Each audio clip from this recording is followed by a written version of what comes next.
Hello and welcome, everybody. My name is Christine Murray. I'm the director of the Festival of Place, and it gives me my great pleasure to introduce you to this session for Future Place for the Pineapples. We're a small independent media company that publishes articles, hosts a podcast, and runs events about how to support livable places where citizens thrive. And this event is in association with the Design Council, and we're so pleased to be working with them. They share our passion for design and its importance in creating safer and healthier places. So we'll be hearing from the shortlist for the Pineapple for Future Place, which seeks to recognize a master plan, planning application, action plan, or design proposal for a place. Whether that's actually theoretical or that it is going to be built, whether it's large or small, and it may be refurbished or new, and it may be led by a single developer or a variety of stakeholders working side by side. So we have seven projects shortlisted for Future Place. Each team will have just 10 minutes to present, and our judges will then have 10 minutes to ask questions. You are going to be meeting our judges after the first presenter, but I'm just going to take one moment to introduce them now. They include Magali Thomson, project lead for placemaking at Great Ormond Street Hospital, where she combines her 14 years of experience as an architect with a passion for healthy spaces between buildings. Catherine Max, health and sustainability consultant from Catherine Max Consulting, who focuses on social and environmental sustainability and reducing health inequalities. And Julian Tollast, who's head of master planning and design at Quintain. He's an architect who's gone client side and looks to realize the potential of any opportunity from district to doorknob. So thank you so much to our dedicated judges. Our first presentation is with Better Queensway in Southend-on-Sea, and that's going to be presented by Graham Kauders from Swan Housing Association, a joint venture between Swan Housing and Southend-on-Sea, and Sam Waite. So I'm going to welcome you guys to the stage, and over to you. I will apologize in advance for interrupting you in 9 minutes time. Thank you. So I'm just going to get our presentation up. Just 1 second. Hopefully this is going to work. Okay, so good afternoon, everyone. I'm Graham Kauders. I'm the project director for the Better Queensway regeneration scheme in Southend-on-Sea. We are a joint venture project between Swan Housing Association and Southend-on-Sea Borough Council. It's a 50-50 JV, and our project team is led by DRMM Architects and LDA Landscape Design. The site is a large part of the centre of Southend, so it encompasses the existing Queensway estate, which is the 4 tower blocks on the screen in front of you. And in addition to that, a number of other properties, some existing retail units to the northwest of the site by the Southend Victoria Railway Station, and the Queensway Road, which is a piece of 1970s infrastructure that dissects the existing estate and cuts the town centre off from the rest of the eastern part of Southend. The High Street and main shopping centre are immediately to the west of our site, just off the red line there. A little bit of background about Queensway. So it's very much a classic sort of city of the future type scheme from the late 60s. It was built as a set piece with a series of towers and link bridges, streets in the sky across the road network, which was designed to allow vehicles to drive around at sort of 50 to 70 miles an hour. Unfortunately, it hasn't really stood the test of time like many of these sort of schemes. And in 2014, the council began consulting with the residents on the principle of regeneration of the existing estate, and eventually took the decision to demolish the 4 existing tower blocks in the town centre and bring the site forward for a mixed-use redevelopment scheme. In March this year, we secured a resolution to grant consent for the scheme I'm going to show you today. So our vision was centered around 4 key themes. So better place, transforming the area into a lively new neighbourhood with a variety of key principles there. Better living, better public realm, ultimately supporting better physical and mental well-being. A safer environment for current and future residents. Better housing, an increase in the number of affordable properties, introducing a mix of homes and types of property into the estate, and better delivery, which is really around the phased approach to delivery of the scheme. The concept is centred around a number of key principles, but what I want to draw your attention to is the reimagined Queensway, which is currently this 1970s piece of infrastructure. Bring that up to grade and replace it with a tree-lined boulevard through the middle of the town, and that will allow pedestrian crossings at grade, a normal kind of streetscape for people to be able to move through safely.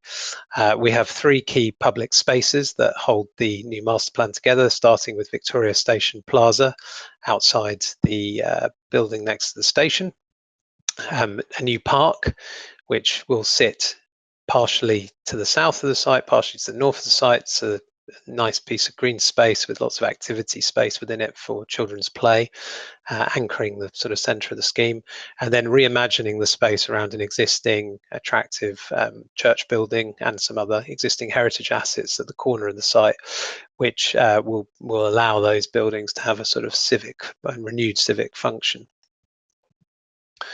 So the principles of the master plan are: number one, the transformed Queensway; number two, reconnecting the urban fabric, so the existing 60s estate doesn't sort of connect into the wider street network, so reconnecting all of that. Number three, enhancing the connections between this area, the northeast of the town, and the town centre, because at the moment we know from talking to people that they don't walk there because they feel uncomfortable walking through the existing subway network. They choose to drive, so opening this up for people to walk and cycle. A new network of public open spaces that will stitch this together, and in the new scheme, as much ground floor activation, passive surveillance as possible, and a scale that respects the context. So a mix of buildings, including some tall buildings, but also smaller, lower rise blocks as well. So the illustrative master plan is shown there. That shows the new reimagined road running through the centre of the scheme with the green spaces either side. And it's not just those three key green spaces that we propose. We're also introducing a number of landscape links and other smaller kind of pocket park type features through the master plan area, so that as many of the blocks as possible, as many of the phases as possible, have some green infrastructure associated with them. We also, in addition to the public green spaces, are proposing podium gardens where possible within the scheme, and balconies, private amenity for every apartment or home or a terrace, depending on where they're located in the project. So this is a view of the master plan massing looking south across the town. Obviously, it covers a very sizable chunk of the town centre in terms of the extent of the proposals.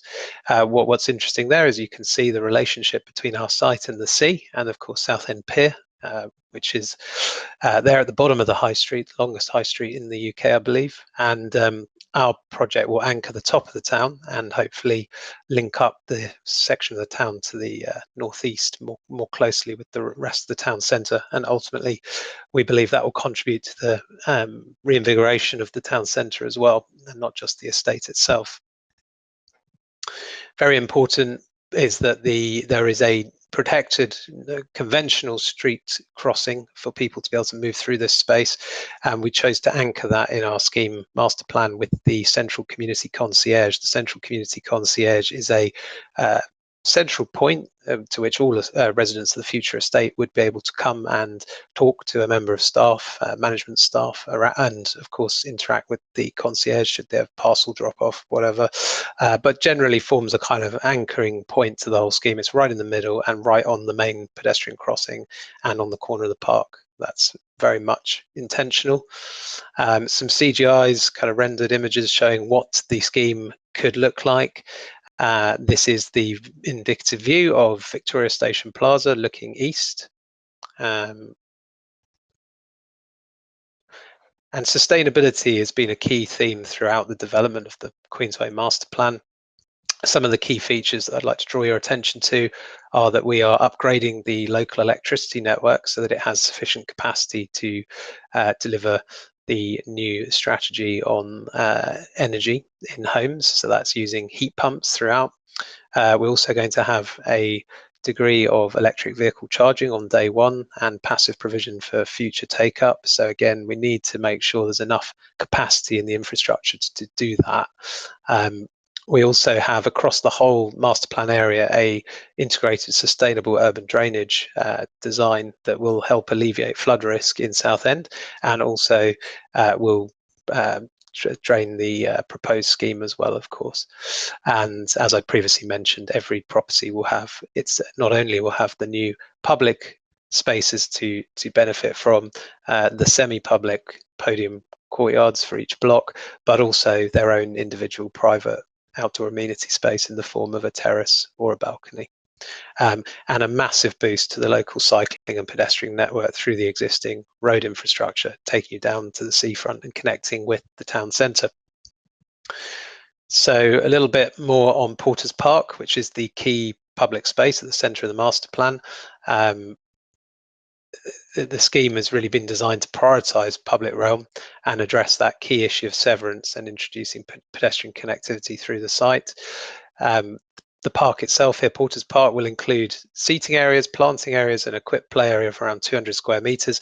The design of this has been influenced by ongoing discussions with our resident steering group, so they've contributed ideas to how this space could be fitted out. Some CGI images of the park showing the children's play area and the routes through it, and the relationship there with the community concierge at the end. Some further images showing what the park could be like, the relationship with the new housing blocks and the landscape link through to the secondary commercial street of South Church Road that then takes you back into the town centre.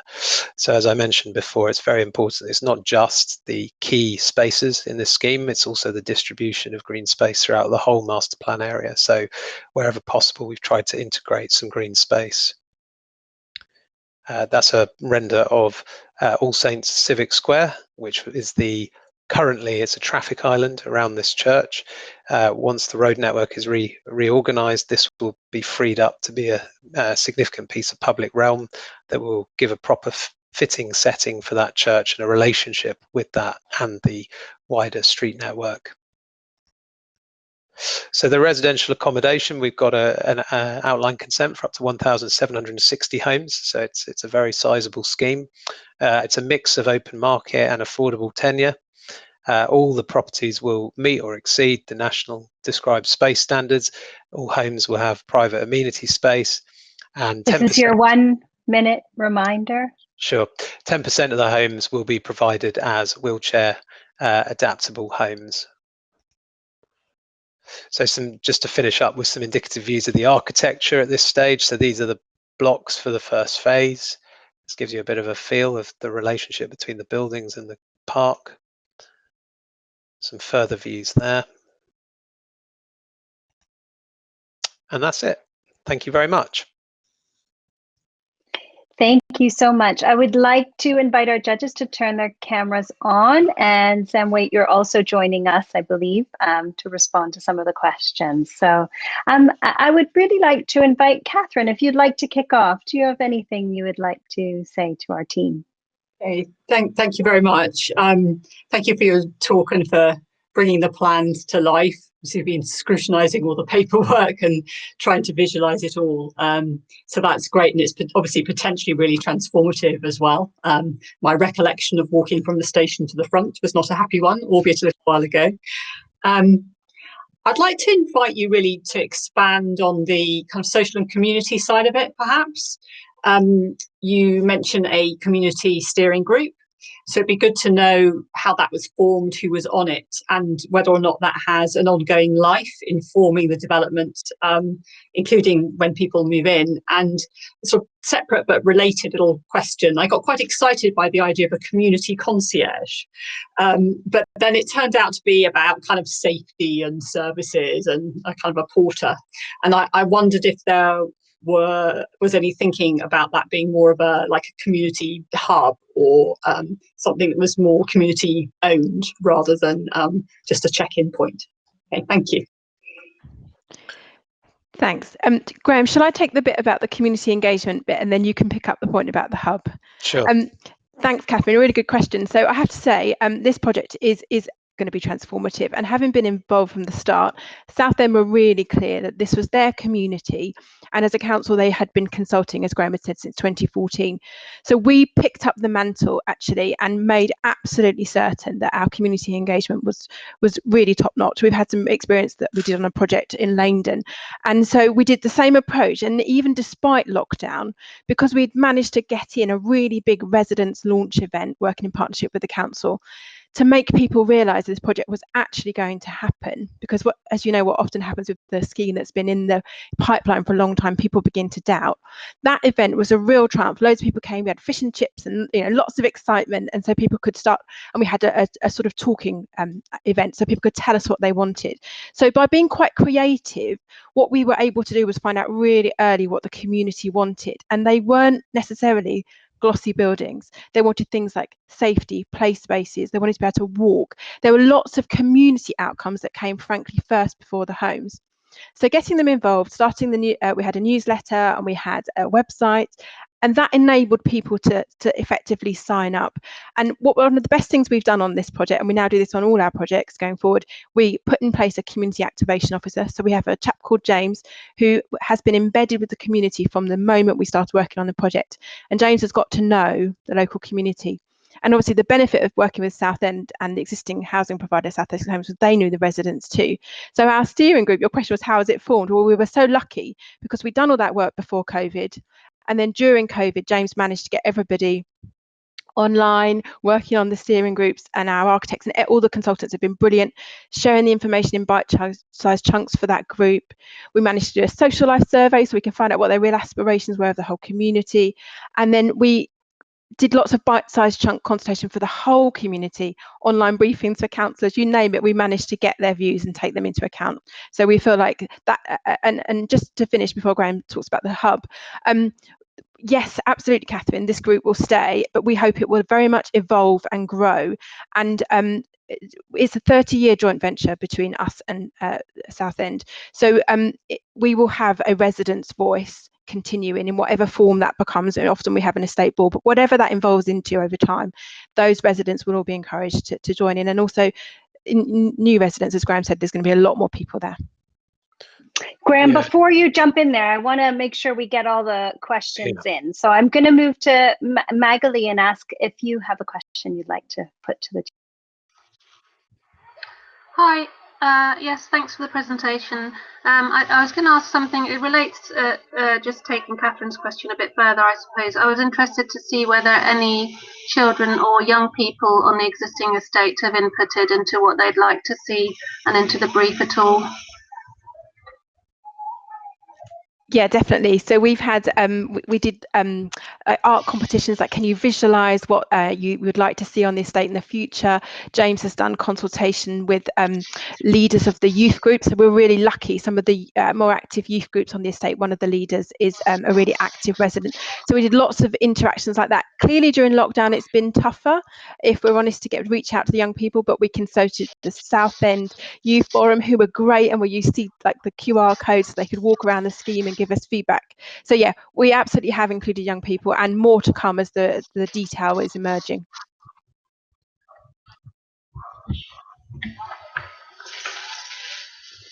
So Julian, if I could ping over to you and invite. Yeah, sure. Thank you, Graham and Sam. I hadn't appreciated from the plan information the dramatic transformation you're doing by basically getting rid of this piece of highways. So thank you for making that much clearer. Two questions, really. What do you think will make this truly transformative? Is there any risk that what you're just creating is a sort of a tree-lined dual carriageway instead of a sunken, grade-separated system? And the second point really is a more of a long-term operation and maintenance point. My colleagues at Wembley Park are very diligently tidying up 85 acres of privately operated public space this morning, and I wondered if you had any particular thoughts on how you see the maintenance aspects of your scheme working. Yeah, I mean, I'll pick up the point on the road. So what we had quite a lot of there was a contentious environment in Southend around this road, and there was a perception amongst some people, I had no one who lived on the actual estate or in its vicinity, that the road was a good thing in terms of being able to move people around the town quickly in cars. And it's been an ongoing discussion and debate in the town around what should take priority. But I think it's fair to say that the overwhelming feedback that we received through extensive consultation from hundreds and hundreds of residents and stakeholders was supportive of the plans to bring the road to grade. And the reason for that is because it simply doesn't allow people to move around the town centre as you would expect in this sort of day and age, and people fundamentally don't feel safe. They don't want to make choices to walk. They don't want to make choices to consider cycling or whatever it is. They feel they only have the choice of driving because anything else is dangerous. So we believe that removing the current barrier that road functions as and bringing it up to grade and making it a pleasant environment will allow that movement to occur, and it will reconnect the two sides of the estate, but more importantly it will reconnect the whole of that part of town to the town centre. So we do think it will be transformative and it will be a success. Obviously it's still 4 lanes of traffic. We had to have 4 lanes of traffic to answer the traffic capacity point more broadly in the town, because as everyone will know, a lot of people want to go to Southend for day trips in the summer, and quite right. We don't want to do anything that kind of prevents that from happening. So it was a balance, but at the moment, at its widest point, the current infrastructure is as wide as the M25. It's crazy, and we were able to illustrate that graphically at planning committee and show that the new infrastructure is about 50% of that. So we release a huge amount of potential back to the master plan area by making that move. On the maintenance point, Swan as an organisation, we've got our own in-house estate services. We really pride ourselves on looking after the estates we run. On this estate, part of the role and remit of the community concierge is to also double up as a central point for staff who are allocated to looking after this estate. So the idea is there'll always be a presence on site of caretaking staff, estate management staff, and they will be there to look after the place as part of that combined offer. Now, I know you were going to speak about the community hub. We've just got 1 quick minute, Graham. So if you want to tell us about the community hub brief. Yeah, so I think it's important to say the council were very clear they didn't want a kind of traditional community centre on this estate, because they'd done a gap analysis of social infrastructure in the town, and they'd found they had too many, not too few, community centres. And it wasn't necessarily about a room or a building to serve that purpose. It's about having a series of spaces through the master plan area that, together with an active, engaged community, could be used for different things. And what we actually offered instead was a community fund. So there's a community fund being established on the estate into which individuals and groups associated with the estate, volunteer groups, can bid for small grassroots funding to enable them to run events, activities, whatever it may be. We don't know exactly what they'll come up with. It's up to them to some degree, and the idea is that we'll help facilitate that. There'll be the park, there'll be the spaces, there'll be a cafe. Okay, it's not going to be an exclusive cafe for the community, but we will look to do deals with the operators of those spaces to enable them to offer that space on preferential terms. There's going to be artist studios. Again, there'll be opportunities to link in with the people who run that space, and we're talking to the gallery in the town around that. So there's a whole series of elements within the master plan area that can be managed in that way, rather than having a specific, this is the community room and it has a big overhead attached to it. It doesn't get used all the time, or it does, or there's always a problem with funding. We chose to go for a slightly different approach. So that's how we're dealing with that. So thank you both for your presentations, and best of luck. I know you've given our judges quite a bit of food for thought, and I'd like to now, oh yes, a round of emoji applause from our audience. Thank you very much. And now I'd like to invite Matt Griffiths-Rimmer, who's going to be joining us from Hadley Property Group to present Blackwall Yard. So welcome, Matt. Hello, Christine. Thanks for having me. So if you want to go ahead and share your screen, we're looking forward to your presentation. Is that on now? Is that working? It looks very good. So I will, apologies in advance, I will be back on your 9th minute, and good luck. Thanks very much, and thanks for having me. So Yeah, my name is Matt Griffiths-Rimmer. I run the communications and the partnerships at Hadley. If you don't know anything about us, we are an urban regeneration specialist. There's about maybe 3,000 homes in our pipeline. Most of our work is done either formally or informally in partnership with housing associations, with local authorities, GLA, or with government bodies such as the NHS. So there's three things that we focus on at Hadley, which I think come across in this development. One is our inclusive approach to consultation and to public engagement, which I think we'll touch on in a couple of slides.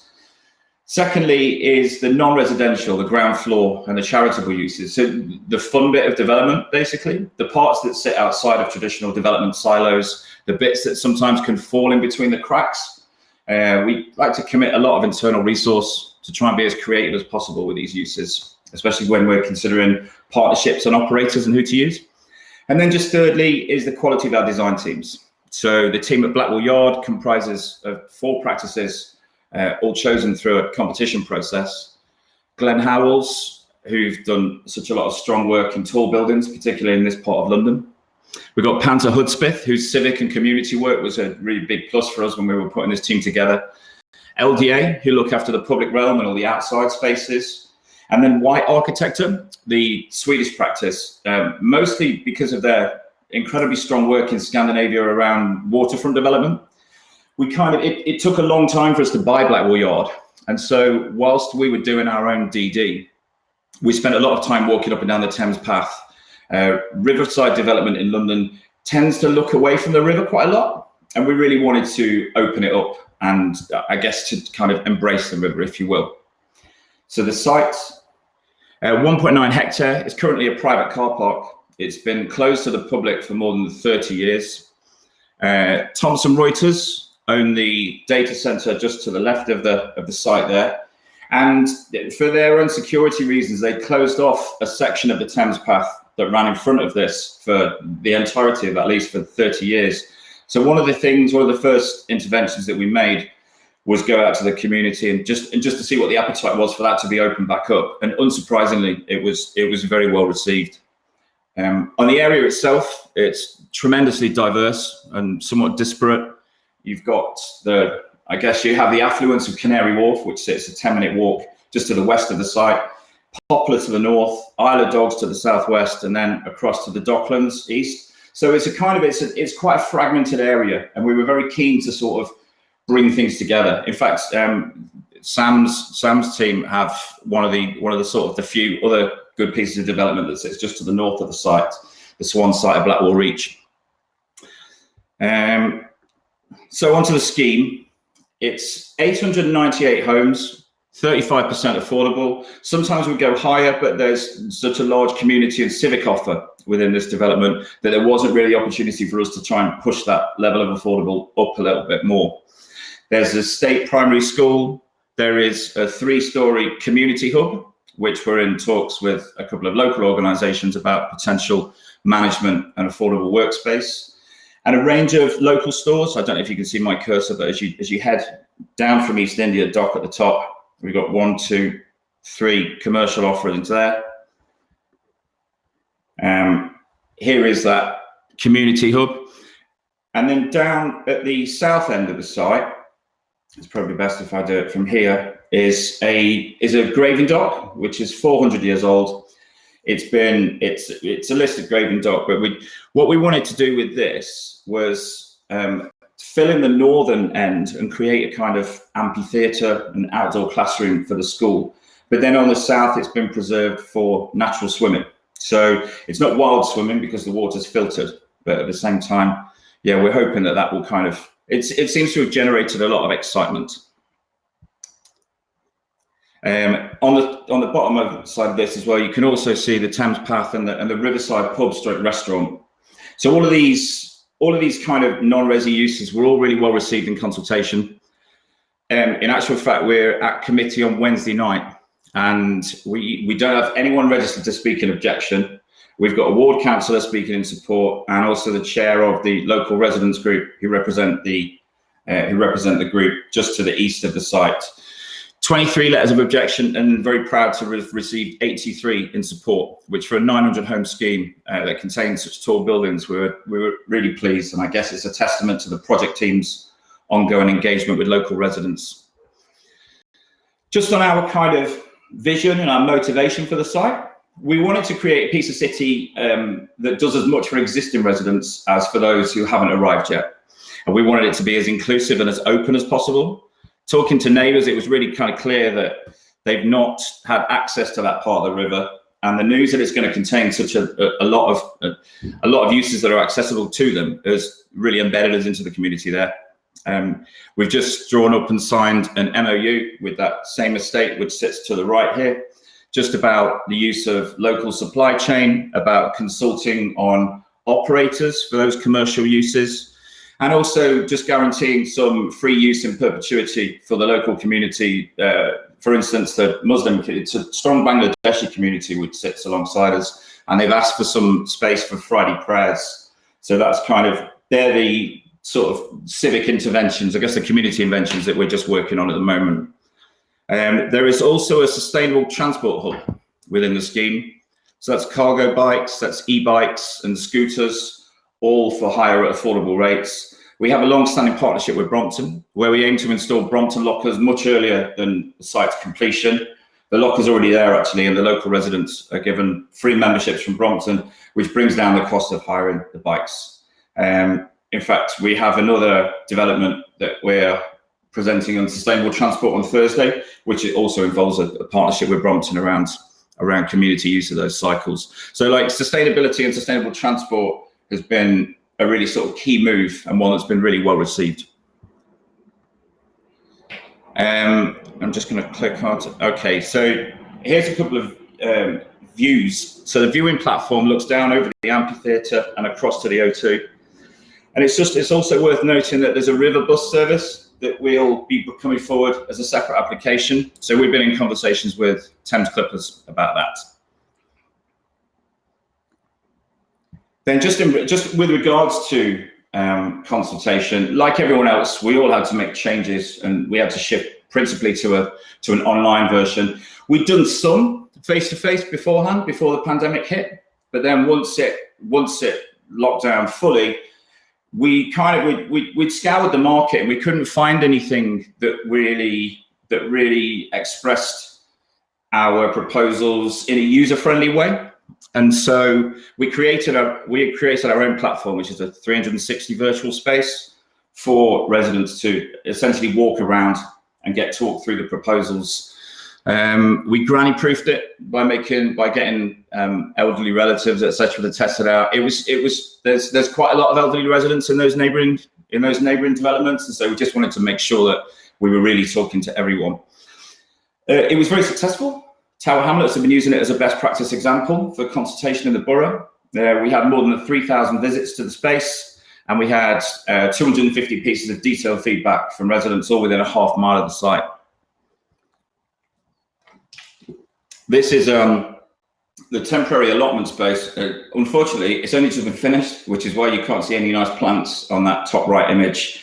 This was put together working with the residents who sit next door. So it's a Bangladeshi community. That's one of the ward councillors and the community liaison just in the top left. Just a space really for them to grow, which we can then move around the site during construction, and then it can take a place permanently when the development is finished at the southeast corner, just down by the river there. So we were asked to focus on a couple of the Thomson Reuters ESG criteria. So one of them was comfort and how a place is made available for visitors. So we've touched on the shared mobility and the connectivity through the site. In terms of somewhere to stand and linger and the seating options, as you can see, it's an incredibly open and inclusive development. So to go from a closed off car park, and then we now have these kind of character zones that come through, and there's a lot of public space, as in free space. You don't need to buy anything, where you can sit and have a moment by the river, meet friends, enjoy the amphitheatre, etc. 1 minute, Matt. Great, I'm on the last slide. And then the last one was just on the social and governance. So we take our approaches to diversity and inclusion very seriously. Training is compulsory for our supply chain as well as all of our staff. So our corporate, social value and sustainability policies run through each of our developments. The human rights and community, we touched on how we aim to ensure that Blackwall Yard will exist for the residents who live in the area already and not just those for tomorrow. And so that's why we've kept it open. That's why the public realm is such a defining characteristic of it. We use local management, and we've been talking with Tower Hamlets charities and CICs about the potential for their taking space within the hub, as well as overseeing its use. So I think that, yeah, I mean, in terms of our strategic approach, both the scheme design and our approach to integration and consultation, it seems to have been very well received by the local authority. And yeah, with a resolution to grant, hopefully on Wednesday, we can get cracking on it. Okay, thanks a lot. Thank you very much. I'd like to invite our judges. Magali, do you want to go first this time and engage with Matt on this project? Sure. Thanks, Matt. That was really interesting. Really exciting to see such a broad range of different uses, sort of for different ages.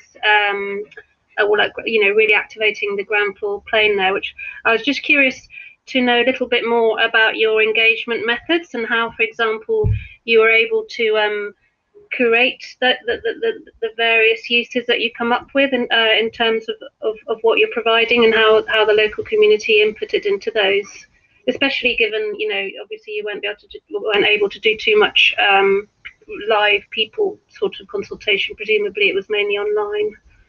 Yeah, that's right. So we ran a series of polls around the areas of influence. Obviously, there's no point kind of just going out there in terms of consultation saying, do you want us to build a tower next door to where you live? Because that's not really going to be received very positively. But when we had, it was pretty much a blank canvas, and we went out really early, and we asked people what the area was lacking. We asked them what they'd like to see, and that was great, because it wasn't a sort of yes, no, or tick box. It took on quite a lot of detailed feedback. And because we'd created a platform ourselves, it meant that we could input into the design team in real time, really. So it was kind of, you could receive stuff on a Monday night, and then on a Tuesday morning project meeting, it's around the table and you're able to talk with people. So social ads were how we went out, letter drops. We did the social ads in a range of languages as well, just to make sure that it was picking up everyone. And then QR codes on the hoarding as well, so that everyone that walked past was able to go straight to the sort of exhibition space and see it. Yeah, that was a sort of the principal approach for the curation of the ground floors. Thank you. Julian, do you want to come in and ask about whether he has to clean up all of the Wembley Stadium? No, I'm just joking. No, I thought Ben asked the O&M question every time. Actually, Matt covered that in his presentation, so that was good. Thanks, Matt. You've got a great team there. Very clear graphics. I've got two particular questions, which I've zoomed on the diagram in your submission called Figure 182 Sustainable Transport Diagram. Okay. I'm interested. You've got the core of the site with the old graving dock, but I'm interested how you've actually treated the two edges of the site. Because on the one hand, you've got the sort of the data storage facility or Reuters building. On the other hand, you've got a residential development to the right. And then the second question, obviously the Riverside Walkway is a really, really vital point to stitch it together. But I'm interested to see that, and I quote, a minimum 4-metre wide footpath has been provided with the aim of future-proofing the extension of the existing Thames path. And I wondered what degree of certainty you have about delivery of that. Do you know what? We didn't have a degree of certainty until about 3 weeks ago, when we finally managed to sign the agreement with Reuters. Well, not with Reuters. It's actually got a new owner there. It's Reuters sold it about 3 months ago, and so yeah. So the aim point was just because we were just trying to work that through. And then just with regards to your point about the east and west. So yeah, you've got the A12 to the north, which really sort of cuts it off from the rest of Tower Hamlets. In terms of the access into the site, east end of DLR, sorry, you forgive me, I'm not our design director or the project director. So it might not be quite as detailed as what you're used to, but the access into the site from the north will come from the road. The Blackwall Way will be completely repurposed and landscaped, and then alongside you can also access from the school to the east through that development there. So it opens right out through. On the west, whilst the data center is there, unfortunately we can't get down through the middle of that. So it's just the Thames path along there, or along the north and west side there. Did I answer both sides there, Julian? Sorry, I wasn't sure if there was another part of the question. Was there something about the sustainable transport? No, it was just I happened to be using that diagram for the searching questions. That's okay. Catherine, I saw you nodding your head, so I'm going to invite you now to jump in.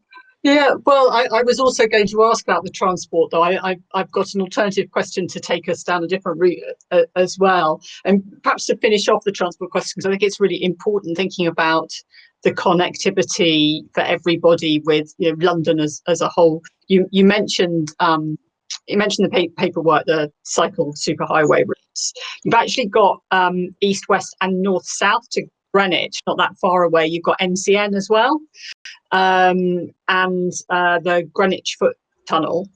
So I don't know if briefly you're able to expand a bit about that from the point of view, not the technicalities necessarily, but the implications in terms of the connectivity beyond this relatively small area.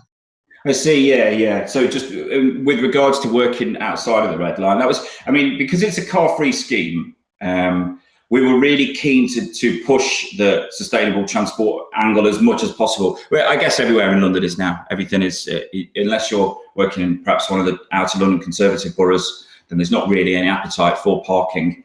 And so, yes, the Thames Path is that sort of principal cycle route along to the east. And then towards, was your question about how to access across into the city? Is that right? Well, potentially the city or south, actually, just thinking through across to Greenwich as well. I mean, there's so much, there it is, you can see it. Yeah, no, of course, yeah. But I mean, rather than necessarily kind of drilling down, it's perhaps not fair to do that. And if there's time, my other question was, I was very intrigued by this phrase about encouraging a culture of shared usage over above that sense of private ownership. And I wondered if you could give us a flavour of how you can do that with the built environment design and what you have in mind. Yeah, I mean, really, it's just about mobility as a service, and and so that's why that partnership with Brompton Bike Hire works really well, just because we can provide cheap hire or affordable hire codes for local residents to try and make sure that everyone around the site can access these facilities as well. And the same with the sort of cargo and e-bikes that sit towards the centre of the site in the hub there. So parts of that will get picked up by a service charge, but also we wanted to make sure that it's as inclusive as possible for the other residents in the area as well. So that point about shared usage was about transport, or were you just assuming I was thinking about transport? Because it seemed to be a cross-cutting message about shared usage rather than ownership from your Oh, I see. Right. No, so yeah, it was. I mean, it grew out of transport in particular. Okay. That was. I hadn't actually realised that, despite my interest. Okay, that was looking at you. Okay, thank you. Well, we have time for just one very quick follow-up question. If our judges have any other things they would like to interrogate, should I pop back, or if you're all satisfied, then Matt, I will indulge my own question for you. Has anything changed through COVID about your approach to either the workspaces on site or any of the provisions and mix of uses? I guess in terms of people wanting to work near home, that's the principal thing that we're finding across all of our schemes, really. So making sure that on the interiors side of things, that there's desk space built into rooms near windows. There's kind of this, there's an ensuring that all of the ground floors have got good coffee, have got shared meeting spaces, that kind of thing. That's I'm sure it's across the board really in the industry, but that's the shift that we're seeing, is that people want to work near home, not necessarily always at home. Okay, well then that just leaves me to thank you so much for your contribution and for sharing this today, and to our judges for their brilliant questions. That is a wrap of our first session, but we are back with two more candidates for the Pineapple for Future Place at 3 o'clock sharp. So we will just take a short comfort break at the moment, and you are welcome to join a table in the social lounge and meet some of the other people here. You'll be brought into that space, and you will be transferred back into this space when we start up our next session automatically. So feel free to grab a cuppa and grab a seat at one of our tables, and we'll see you back here really soon.